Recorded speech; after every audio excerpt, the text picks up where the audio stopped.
Okay. All right, Ron, I'm All right, good. it's on the desktop. Okay.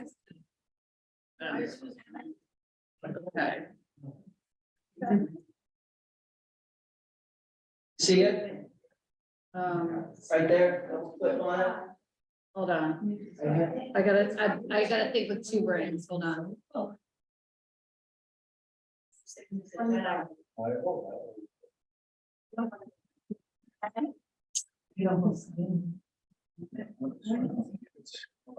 you're not in New York, Florida. She voted. It's an amendment. It's an amendment. So I want to share it, Yeah, just go to slideshow. but I gotta go, hold on. I gotta open this Zoom first. Give me a second. I got this in my brain. Hold on. Look, it's all these. Want me to let her in? No. Yeah, you can let her in. Yeah, I got her in. Yeah.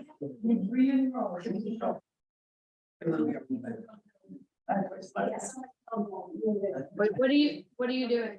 Not, go to slideshow. Yeah, I want to do from beginning.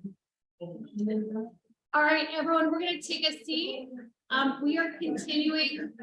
I need everyone to be quiet. Good afternoon. I didn't let them in yet. Okay, you want to let them in? Well, then, here, give me a second. Okay. You're gonna have to. 'Cause- I got it. I did it. Hi, everyone. Both on Zoom and in person. I need everyone to take a seat. We are hybrid. And we have people both in person and on our Zoom. I need everyone to pay attention. Good afternoon. We're starting our lunch and learn what I learned on sabbatical. We are working with this hybrid format thanks to Ron. We've been working hybrid since Shavuot, the beginning of Shavuot, and we are hybrid. If you have any thoughts about how this format is going, then for sure let us know. Let me know, or Ron know, or any of the clergy. What hybrid means is there are different realms that people are watching. So for those who are online, can you just give me a thumbs up that you can hear me, or an unmute? So I know that someone can. Anita, you can hear me? You're good? Okay, fabulous. So there are people in the Zoom room. If you're watching in the Zoom room, it means you can actually participate and interact with us, and we can unmute you, or you can unmute yourself. If you're in this physical room, it means that you're live in person. We have a great turnout today. And then there are other platforms which you can't interact, but you can watch, which is the live stream and the YouTube. So we want to welcome everyone everywhere, and we just need to respect, we're in all these different platforms. So we have to start on time. So sorry for shushing, but we're going to get started with it. For those who are just joining this week, just a little contextualization. Many realms and many professions have sabbaticals, including professors, including political officials, maybe teachers, and clergy. And I was lucky enough to do 2 weeks of sabbatical in Washington, DC. And just quickly, I did the first week in independent study that looks at the birth, life, and death of Yitzhak, Rabin, and Anwar Sadat. That was my first week. That was my own independent study. And then the second week, I did a week-long seminar at the Holocaust Museum, which was really incredible and amazing, and I feel really fortunate. And both things really changed my thinking. And I want to start with a little anecdote. So Susan, thank you, Susan. So when I signed up for the Holocaust Museum program, it's a week-long seminar that's for clergy and for professors, but the majority was really professors. And it was it was actually really interesting. It was a lot of Christian professors from Christian universities, which was really interesting to be studying the role of rescuers during the Holocaust. And even though this week and next week, I'm talking about what I learned in my studies of the lives and deaths of Anwar Sadat and Yitzhak Rabin, I actually learned something important from those professors, where I want to start with today. So as rabbis, it's weird to be in a space of rabbi and do in-depth study on, especially on historical things. Here's why. Professors of history, or someone who's in a think tank, they or any professors really dealing with facts, right? You're going to go to primary and secondary sources, you're going to research, you're going to really go by facts. And then there's the storyteller, right? And the rabbi kind of sits in the middle, and I'll give you kind of an anecdote which explains this interesting place that I as a rabbi found myself in. So one of my favorite stories to use is about George Washington. There's a story in a book of Jewish stories that talks about Washington wandering among his soldiers the night before crossing the Delaware, and it's very cold, and the soldiers are really feeling defeated and run down. And then as Washington's running through, does anyone know the story? He runs upon a Jewish soldier, and what's the Jewish soldier doing? The Jewish soldier is lighting a menorah, right? And so as the Midrash story goes, I don't even know if it's true or not, Washington talks to the Jewish soldier and says, what is that? He says it's a Hanukkah, and this is the time of Hanukkah, and he tells the story of the Maccabees, a small band of men overcoming the enemy, and it inspires Washington, to cross the Delaware and go on to win battles. And I use this story a lot. I've never looked into the truth of it or not, but it's a Hanukkah story for sure.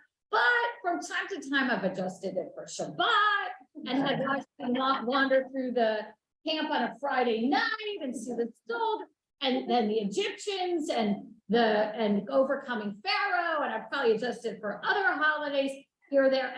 And these professors that I sat with and studied for a week in a place where facts really matter, the Holocaust, because you have so many Holocaust deniers and people want to say it didn't happen. They were like horrified. They're like, oh my God, you adjust that story? I'm like, yeah. So a fact, and especially in this realm of Anwar, Sadat, and Yitzhak Rabin, who are both former prime ministers of Israel and Egypt. Both were assassinated. Both were prime minister early on in the life of the modern day country. I had to be really careful. As one friend who works for the government said, who I met with while I was in DC, said, don't glorify, don't smooth this so it's so pretty and beautiful that Sadat and Rabin's life matches up so beautifully. But then on the flip side, don't over enemy Sadat, because there was really a thought process that if you look well and good in Sadat's life, there's really some beautiful moments. And here's the big takeaway for me, that in learning in Sabbatical to dwell, not that I'm a liar, but I like, rabbis enhance stories and make it work, but really dwelling in the facts brings forth such more beautiful insights than if I had like clean this up and make it work really beautifully. And it's a big growth process for me, especially with Sadat, because Rabin, he's definitely a hero for me. This is something that hangs over my desk. This is a stamp that was issued upon his death. I had the privilege of meeting Rabin. I met his sister, Rachel, who was a teacher her whole life in the north in Israel. I met his son. I think I met his daughter, but it's not a fact. So I'm not gonna, I know I 100% met his son when I was an intern at Sherry Tefillah in Manhattan. And we brought his son to speak. I think his daughter became a politician after he died. And I'm not sure if I met her or not. I quote his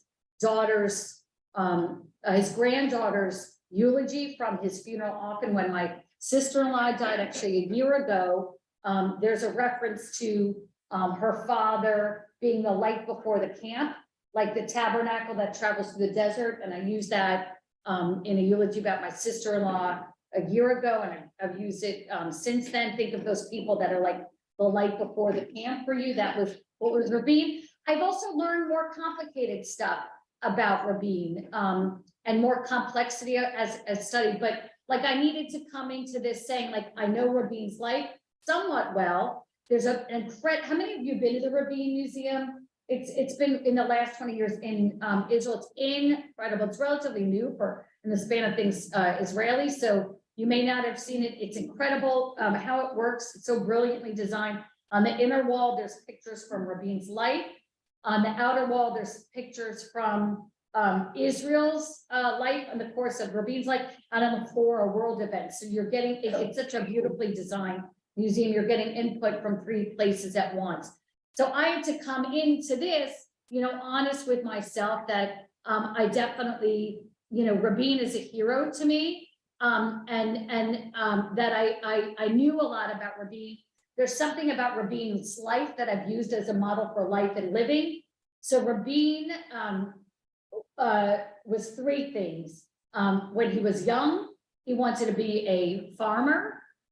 When his nation needed him to put down the farming equipment and become a warrior, he became a warrior.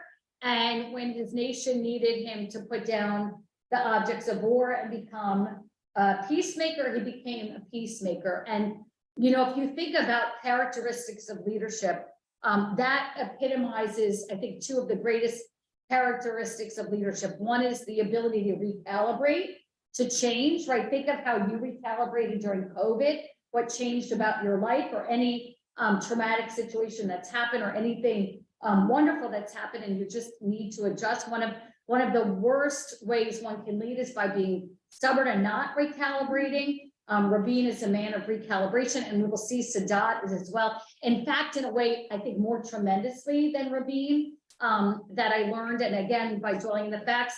And the other thing is that whatever is needed of you, whether it's what you want to be at that moment or not, if it's the right thing to be, that you give 110% of yourself. So when society, or when Rabin's heart wanted him to be a farmer, he was 110% committed to farming. And when his society needed him to be a warrior, he was 110% a warrior, chief of staff of the Israeli army, and then a prime minister several times. And when his country needed him to be a peacemaker, 100% a peacemaker. Now, I don't know if you have grandchildren and you ask them what they wanted to be today, like if you've asked them, if you asked your grandchildren what they would want to be, what would they say? I mean, I have children sitting to be an architect and a filmmaker, and a stepdaughter's going into probably education or health and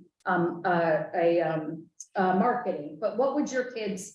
I mean, does anyone have little grandkids that or great kids? What would they say they want to be? Just quick. Construction worker, fisherman, Bob the Builder, fisherman. What else? Anything else? Okay, so that's fireman. Okay, firefighter. So that's pretty earthly, a fisherman. But most kids, if you ask today, or even in my generation, like they would not say farmer. And I think when they're super little, they'd say ballerina or astronaut, or it's funny. I have a friend whose kids are a pilot and a ballerina. I'm like, let's like Lego characters jobs. You got to grow up and be. And when they're older, like 15 or 20 or 25, like what's your grandson majoring in at college? Not only that. Okay, but firefighter. Okay, so health services, emergency services, others, business. A lot of kids major in business, so it evolves. But I cannot think of one. Fisherman's the closest I got to, but I cannot think of many people who would want to be a farmer. And yet, what's so interesting is Rabin and Sadat, so deep in their core, wanted to be farmers, and which is really interesting. And what I wanted to do is share a quote, starting with a quote from Henry Kissinger, who knew both Rabin and Sadat, who's still amazingly alive, and just wrote a new book called Leadership that my dad referred you to. And there's a whole chapter on Sadat. And, I visited, as part of my sabbatical, we actually stayed at the Watergate, and I visited the room, which is really interesting. It's really beautiful room, actually, where a lot of ugly things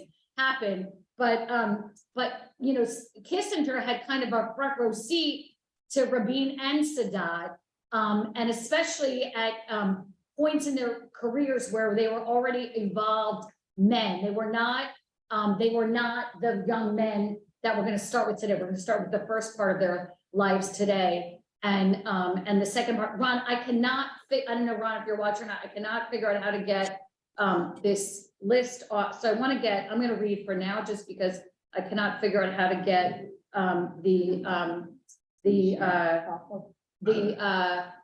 I want to get I'm trying, I'm like working, this is where my brain doesn't work with, like, this is where I need a millennial, because like I'm on 2 computers and I know this keyboard is showing, I'm just trying to get rid of this and the, Click on the extras. In the upper right. no, I know it's, but this is my mouse, and then I have to find, I'm gonna keep, oh, there, wait, it's very, oh, there we go, oh, I love you all so much. Who needs millennials? There we go. No, we love millennials, but there we go. Thank you. Okay, so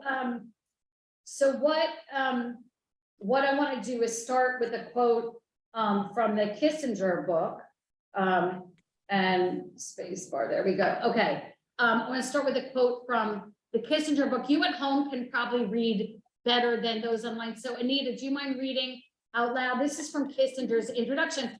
I don't 1 wanna minute, keep- let me, and then, okay. Any society, the axes of leadership. Any society, whatever its political system, is perpetually in transit between a past that forms its memory and a vision of the future that inspires its evolution. Along this route, leadership is indispensable. Decisions must be made, trust earned, promises kept, a way forward proposed. Within human institutions, states, religions, armies, companies, schools, leadership is needed to help people reach from where they are to where they have never been, and sometimes can scarcely imagine going. Without leadership, institutions drift and nations court growing irrelevance and ultimately disaster. Do you want me to continue? Should I continue? Yes. Oh, okay. Leaders think and act at the intersection of 2 axes. The first between the past and the future, and the second between the abiding values and aspirations of those they lead. Their first challenge is analysis, which begins with a realistic assessment of their society based on its history, mores, and capacities. Then they must balance what they know, which is necessarily drawn from the past, with what they intuit about the future, which is inherently conjectural and uncertain. It is this intuitive grasp of direction that enables leaders to set objectives and lay down a strategy. For strategies, okay. For strategies to inspire the society, leaders must serve as educators, communicating objectives, assuaging doubts, and rallying support. While the state possesses, by definition, the monopoly of force, reliance on coercion is a symptom of inadequate leadership. Good leaders elicit in their people a wish to walk alongside them. They must also inspire an immediate entourage to translate their thinking so it bears upon the practical. Can you online hear me?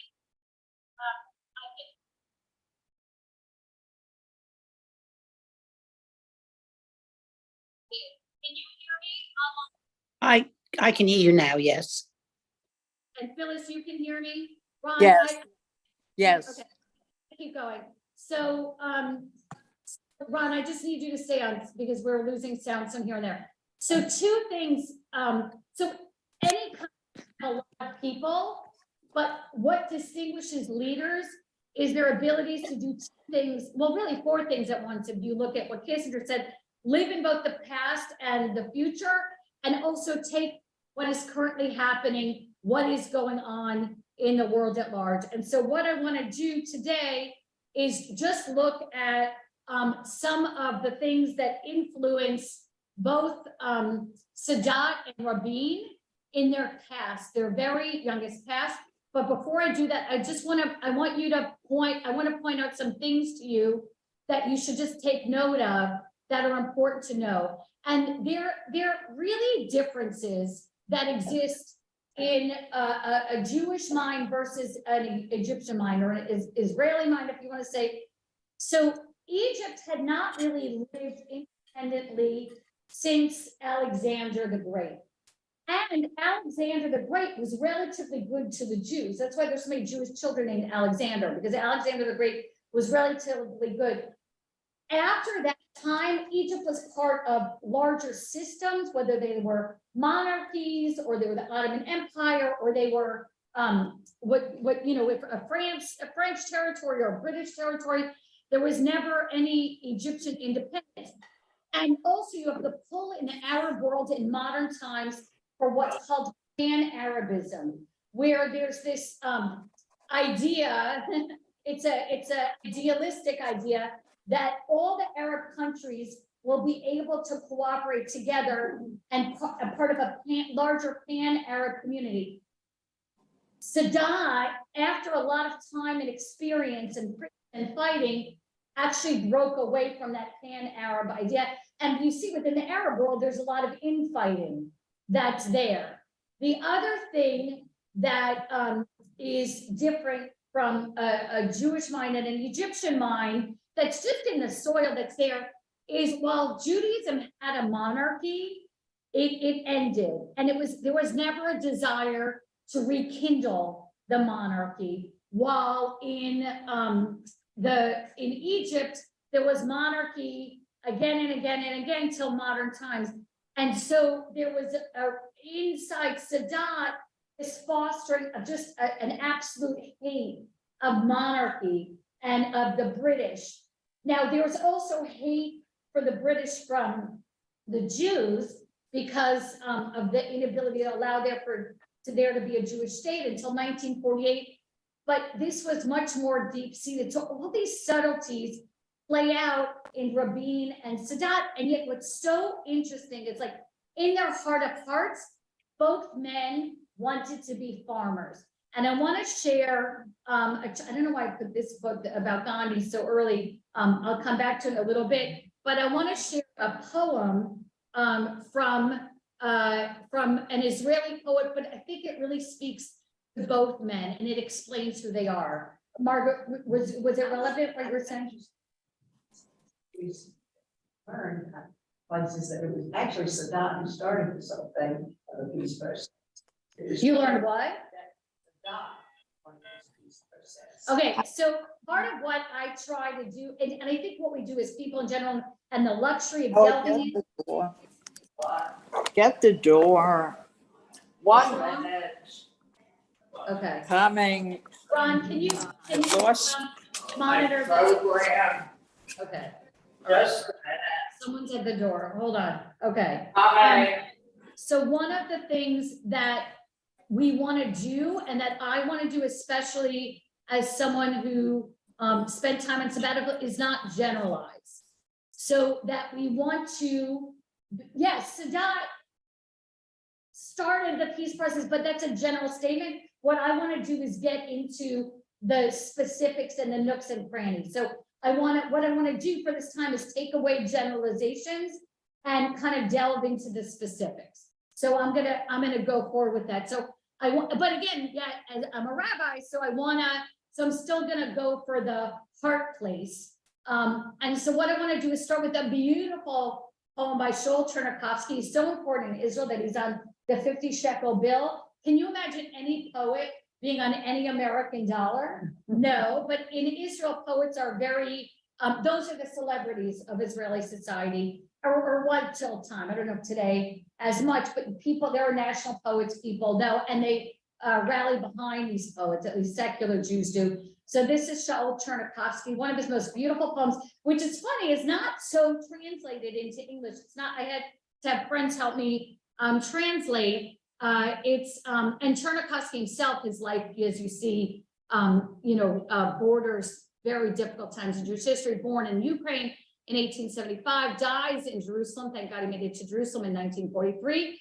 And this poem in Hebrew is called Ha'adam Eino Ela Karka Eretz Kitana, which means, man, and I love this poem, man is no more than the shape of his land. And what it talks about, I want to think about where you're from, where you were born, wherever, whatever platform you're watching on. Like, I'm a New Yorker, I've been in Florida 21 years, I may not live in New York, but like, my New Yorkness is like top of mind.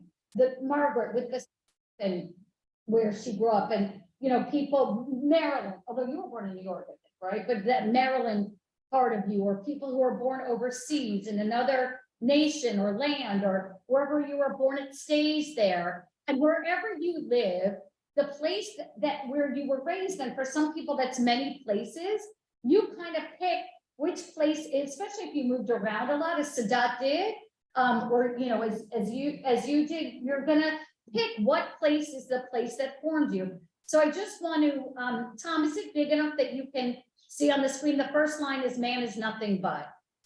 Is it big enough that you can read it? Man is but, are you able to read it? No, you don't need that part. Man is nothing but, that's all it says, by Charles Chernikovsky. Man is but, can you start from there? Man is but a small piece of land. Man is nothing but a pattern of the native landscape. Only what our ear absorbed was still fresh. Only what his eye had absorbed was not yet satisfied to see. All that hit the paths of his child was decided, falling on every block and earth. Now, while secretly and unknowingly added an altar, which he will do on every day, the Queen of Heaven, the star, and the zodiac signs. But in time and a war of being, and this scroll of book, it's like interpreting. So just think about where you grew up, or what your place is, like where you're from, or what you identify as where you're from, and think about how it influences the way here. Was anyone in the room born in Florida or online? Some people may online have been, but, and yet, so right, or the South, you're Louisiana, right? Like, I mean, that is so part of who you are. And I know the fact that I know where a lot of you grew up is like, really shows you lead with that. And what it's saying is, no matter where you grow, that dew of your childhood really stays with you. And then I love this part here. It goes on a little bit further in the poem. And in that corner of the earth where I was born, in the Araba space, which he was not born in the Araba, Chernikovsky, he was born in Ukraine, the pulpits, holy platforms, and the backs of wonder tombs at the beginning of New Elul. So this is from a Jewish center. You're looking at the Hebrew months, the month of Elul, where the high holiday begins. But perhaps he's referring to the beginning of everything, right? Because what is Rosh Hashanah? The birthday of the world. And it begins with the first of Elul and all of our beginnings. And then this, which I love, because it gets to the crux of Rabin and Sadat, at the beginning, large sprigs inside square cracks crack, kingdoms sprouting and kingdoms passing, and the borders of countries are blurring and returning. And here on the constituent stand as tombstones. And so this idea of kingdoms coming and kingdoms going. And here is the place, and I'll just end here, but I want to come back to that. Kingdoms, in that corner of the earth where I was born, there has been moving and wandering since time immemorial, an eternal wanderer. There is no field in which she has not passed, path and road, who do not harm them, who did not stop them, standing up to the devil, fenced through it suddenly, the rocks and the mountains that have died forever, and the pattern he turned in which I was born. The history of my life has unfolded, and I have been unlucky. I twisted my dream as a photographer and her image. And that is what is so remarkable about the lives of Rabin and Sadat, is that kingdoms have come and kingdoms have gone, both in their lifespans and also in the course of the history of their people, the Egyptian history and the Jewish history. And they have been sent to wander.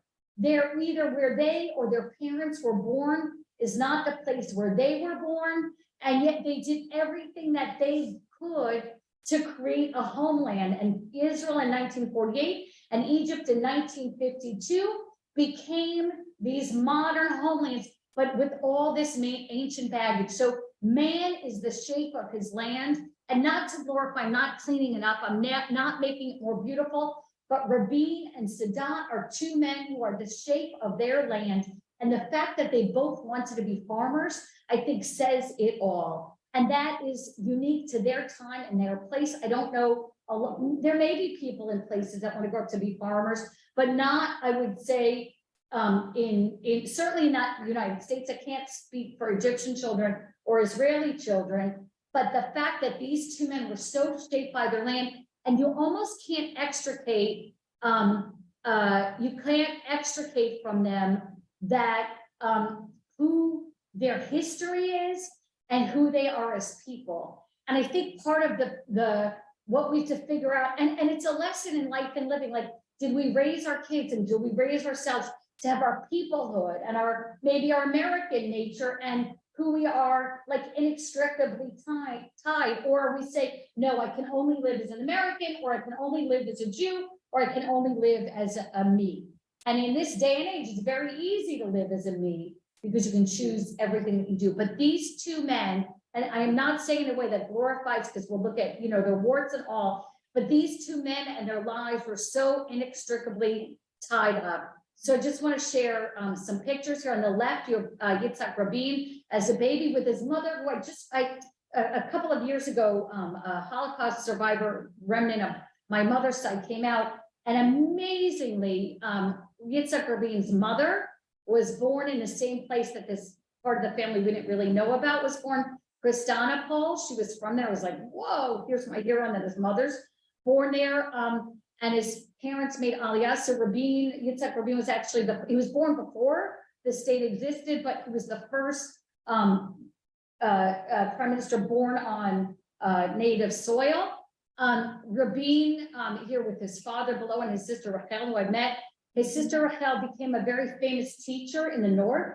She was committed to teaching colleges, and there were only two of them. And as I said, young Rabin really wanted to be a farmer. He went to Kadori Agricultural School. And if you think about, a young man growing up in the teens, 20s, 30s in Israel, farming totally makes sense because you have the high elite of Europe making Aliyah, coming to Israel. The most came to America, but very many came to Israel, or British mandate Palestine it was at the time, and did become farmers. They drained the Hula Valley, built this fertile north, learned to make the desert bloom, all these kind of idealistic things. On the right, on the far right, you have a young Anwar Sadat.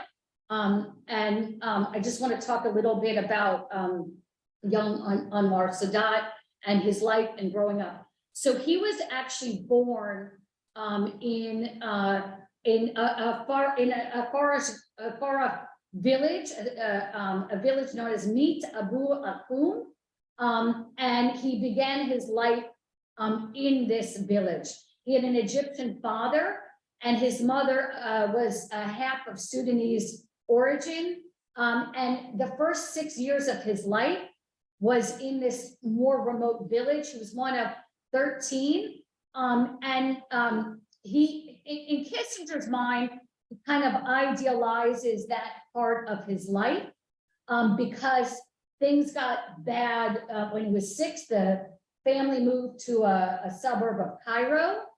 His father took another wife and kind of neglected this first wife and all these children that were there. It was a very sad, poor part of his life. He used to steal apricots from the royal orchards. And this idea of royalty and royal as like enemy and difficult comes up a lot.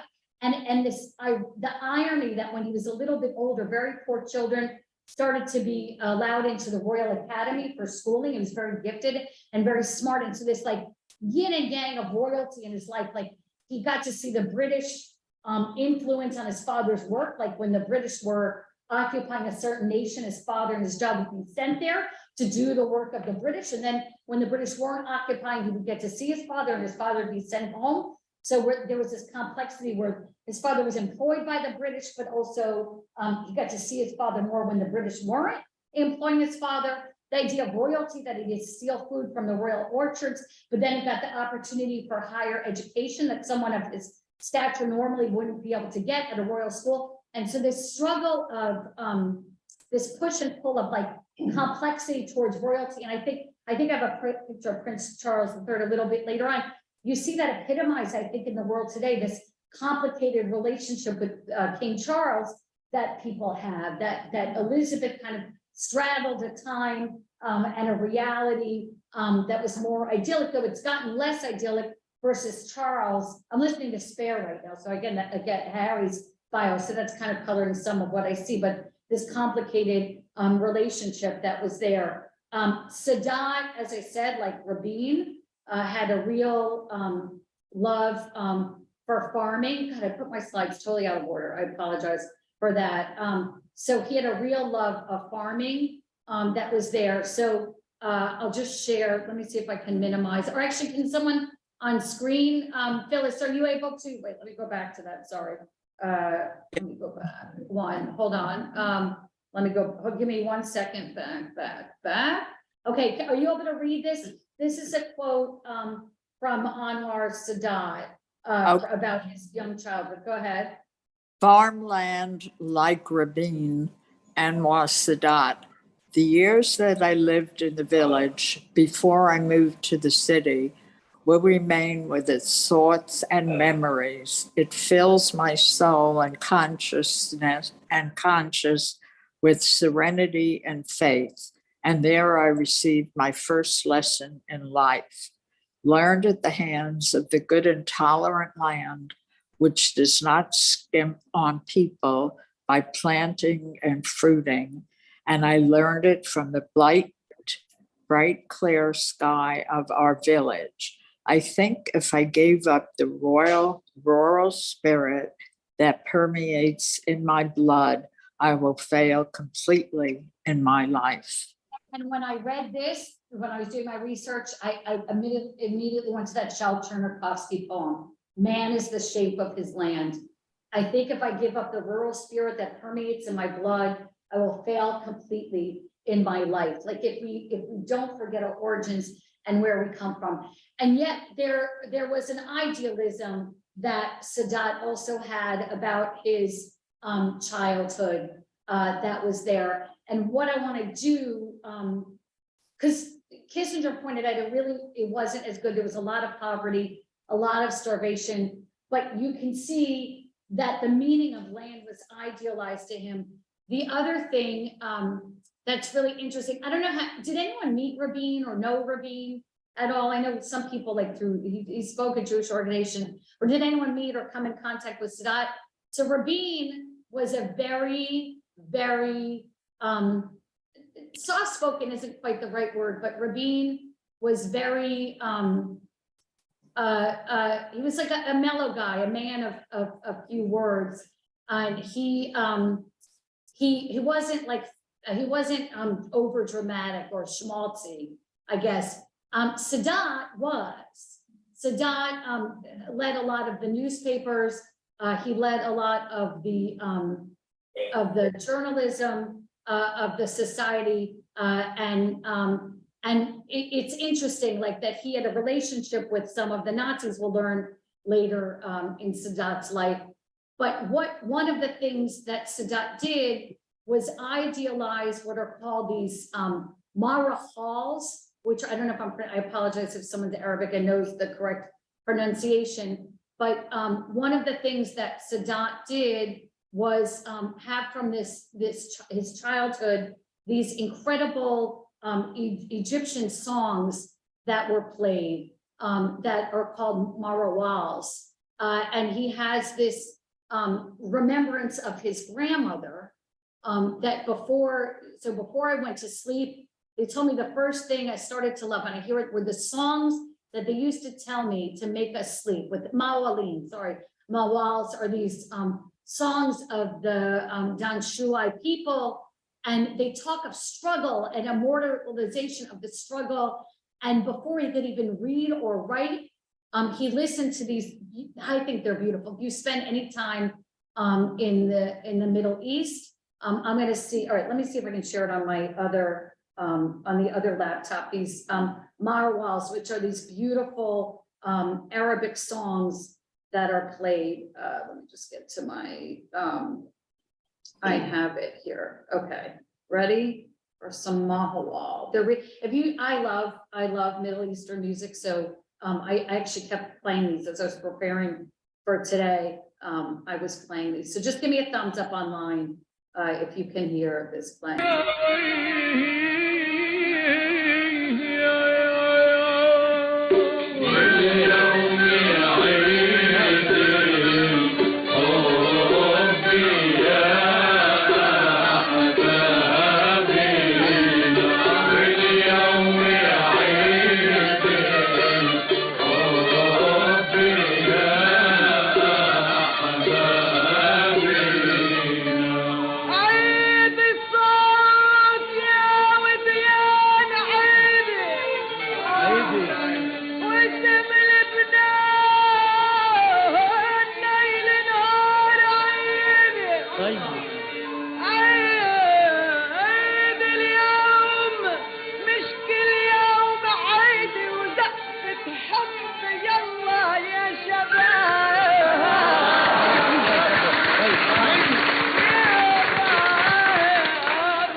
عدي للعشرة عدي لما بدك تتحدي قلتي حلوي يا حلوي والحلوي منا قدي قلتي حلوي يا حلوي والحلوي منا قدي قلتي حلوي يا حلوي والحلوي منا قدي للعشرة ما I think they're just fabulous. I don't know, if you spend any time, I could listen to it. So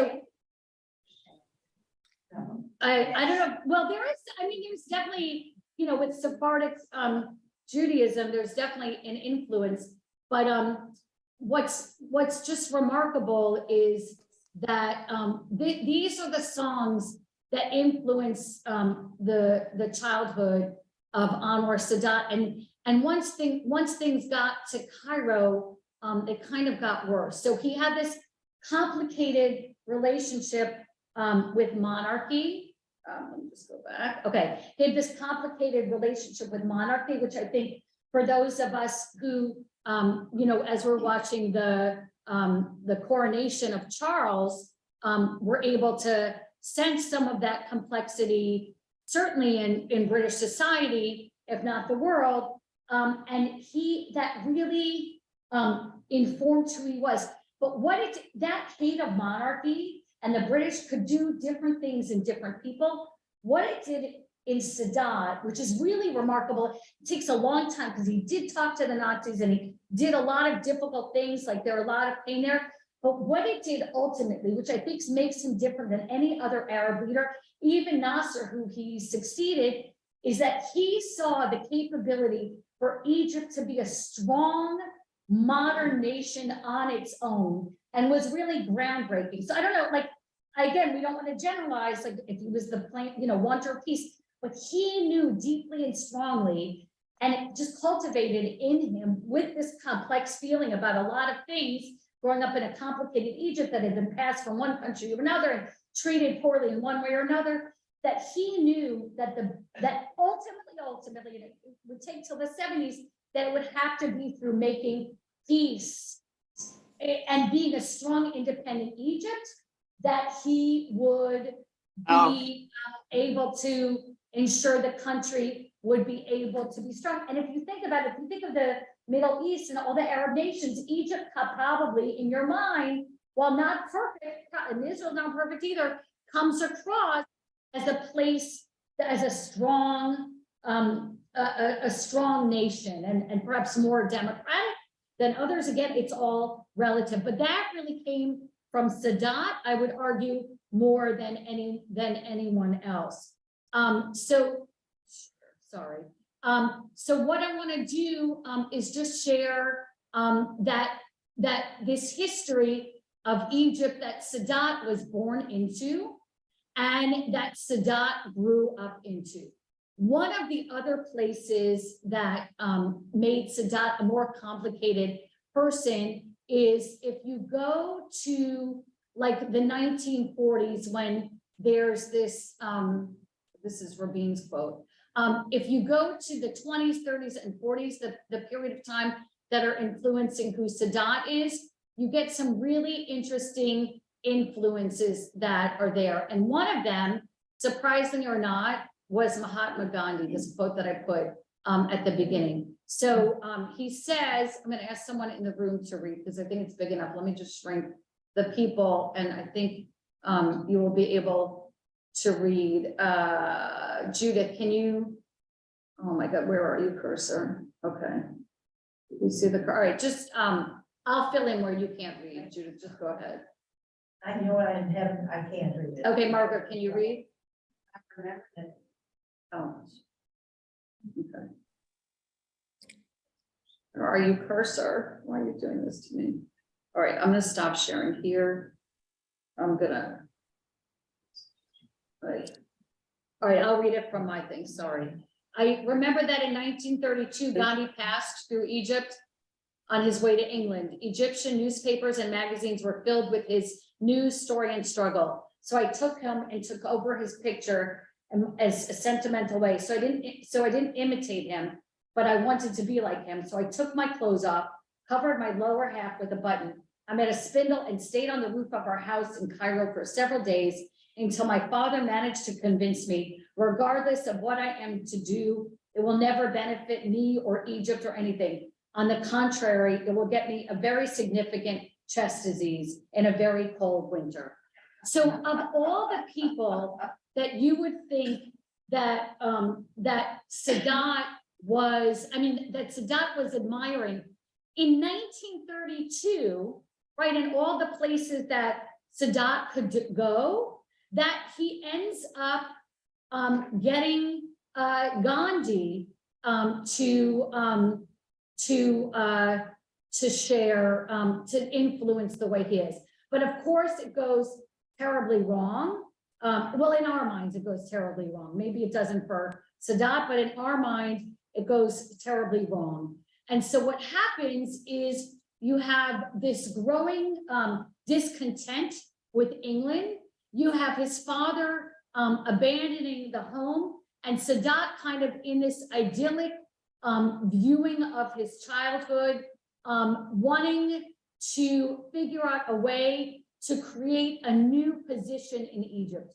So what happens is that he sees that instead of the royalty and pictures of royalty hanging in the home, what happens is instead his father is hanging Mustafa Kemal Atatürk. Now, who is Mustafa Kemal Atatürk? He is the man who made a revolution and established Turkey from nothing. So all of a sudden you have in the head of those who are living in Egypt, the model of a hero in someone who made a revolution from nothing. And it's so funny. It's like that George Washington thing, that midrash of the story where you take a leader of another country in another time as this Jewish soldier tried to inspire George Washington with the story of the Maccabees. You have the same thing going on with Ataturk, that now Egyptians are looking for someone who will make a revolution and change the country.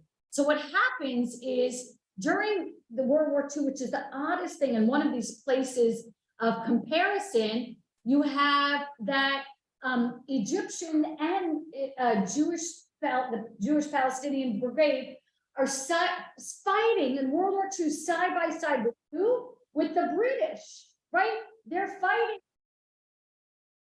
But at the same time, while the Jews are rebelling against the British, why? How? By trying to establish the state. I think of the King David Hotel that was after the war. You have this growing idea that ultimately we're going to rebel against the British, and Rabin is in this more moderate place where he wants to kind of collaborate with the British a little bit more and see peace. But there's others like Menachem Begin, who ultimately makes peace with Sadat, who want to rebel against the British. So they do things like blow up the King David.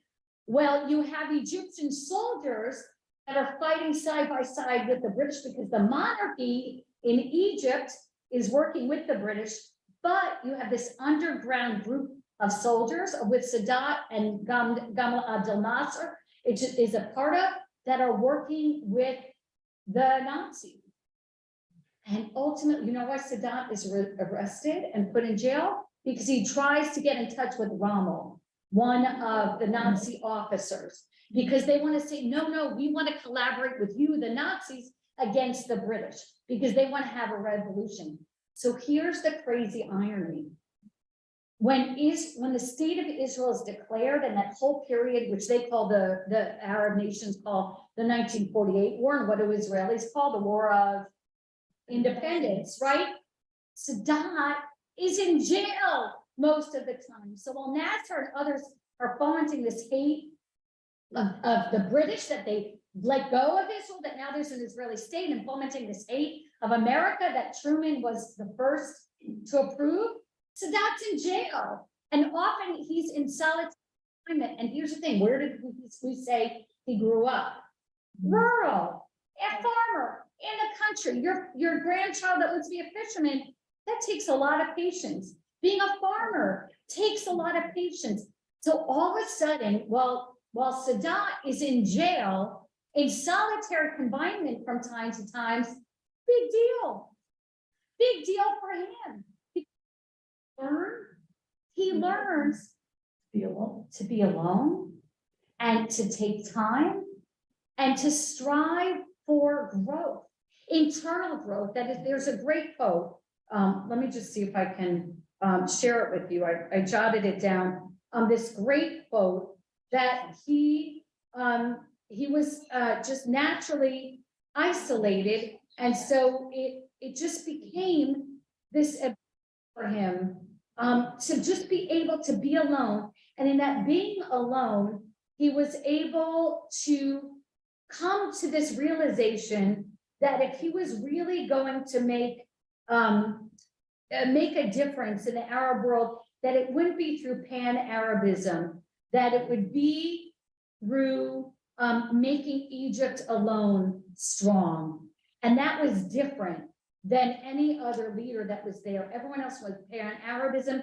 And even those who wanted to fight for a strong Egypt, they still wanted to have a lot of control. They didn't want a democracy. This was a monarchy was still there. And if you go from monarchy to a place where the prime minister or the president has all the power, it's almost like a monarchy. And you can see so many of these countries that call themselves democracies, but they're not. And there was just something in Rabin, in Sadat, that developed in prison that it still won't come out for a while. He certainly would fight Israel for a very long time, but he learned this stillness inside. And so maybe a man who was born in a time in the quiet country, who admired Gandhi, was able to find this stillness in him that was there. So I want to go into Rabin's. Anyone have any question before I go into Rabin's childhood and some quotes from Rabin's childhood that were there? So again, you've like two men that are really complicated, but at the same time have these shared ideals. Any questions or comments while I go to Rabin? Okay. All right, there's some of this stuff I'll bring in next week. So Rabin, also like Sadat, had this love of the land. And Barbara, do you want to read? It was during my childhood. It was during my childhood that I formulated a sense of responsibility for the position, a love of the landscape and the land of Israel, a sense of camaraderie. So not as melodramatic as Sadat, but you can see just this love of this land that wanted to be, and here this idea, and this is, I think, where there's a separation, that the Jewish people just always knew not to depend, that we, you know, you have this history of wandering and this history of having to fight for yourself, and this idea of the Sabra, that it was no strange idea to a Jew that you couldn't depend on anyone else. And I think there were times in Egypt where anyone else was really good and good to Egypt. And there were times that things were wonderful, or there were times that was such worship, like Pharaoh. Think of Pharaoh as God of earth, like there was just no other option, or a monarchy. And while Judaism had a monarchy, God fought against that monarchy. God hated that monarchy. And it comes up if you read in biblical texts. So as a people, we were never over dependent on the monarchy. The God or the monarch was never God on earth as they were in other societies, including Egypt. And we also, for good or for bad, we're paranoid. Right? You talk about, part of the thing I looked at was transactive memory. Like if you have Holocaust survivor grandparents or parents, or you abuse parents or grandparents, does that imprint itself on your DNA? Who knows, but it's something that exists. Us as a people, because of our transactive memory, as soon as there's a crisis situation, we go into survival mode. Who knows if that's true or not? But with Rabin, with his parents who had come to the land, this idea of a sovereign, there was something in Rabin that he was never going to depend. He was going to raise a nation that would never be dependent on anyone else.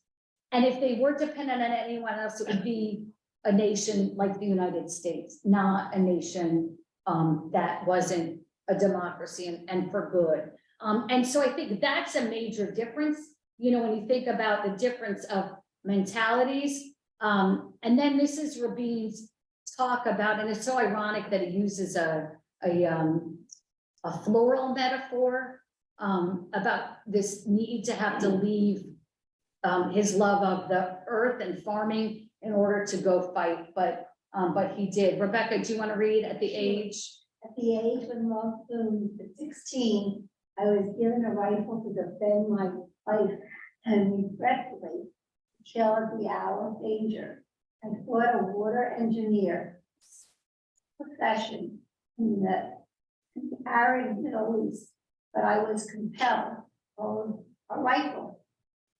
During my childhood, I formulated a sense of responsibility to the position, love of the landscape and the land of Israel, a sense of camaraderie. And isn't that both men, the modern day state of Israel didn't come till 48. We don't have to look at Charles. The modern day state of Egypt didn't come until 52. And yet this land oriented compass or pull that was there just so created these two men. And I'll just share again to end with this beautiful, beautiful poem of Chernikovsky, who's so important that he's on the 50 shekel bill in Israel, that someone put in the notes. Maya Angelou's on a quarter now. I didn't know that. I don't know, or maybe I read that wrong. But this gorgeous poem, man is nothing but a small piece of land. Man is nothing but the pattern of his native landscape. And again, not to glorify, because I think each of their lands, needed Rabin and Sadat both to kill, which they did, needed Rabin and Sadat both to be sent to war. And ultimately Rabin and Sadat killed themselves not by the enemy, but by someone internal, someone inside the country.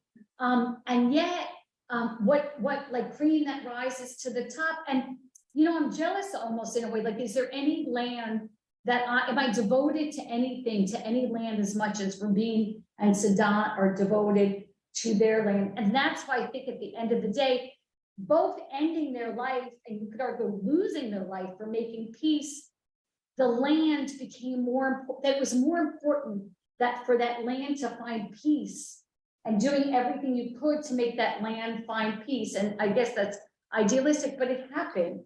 It really happened.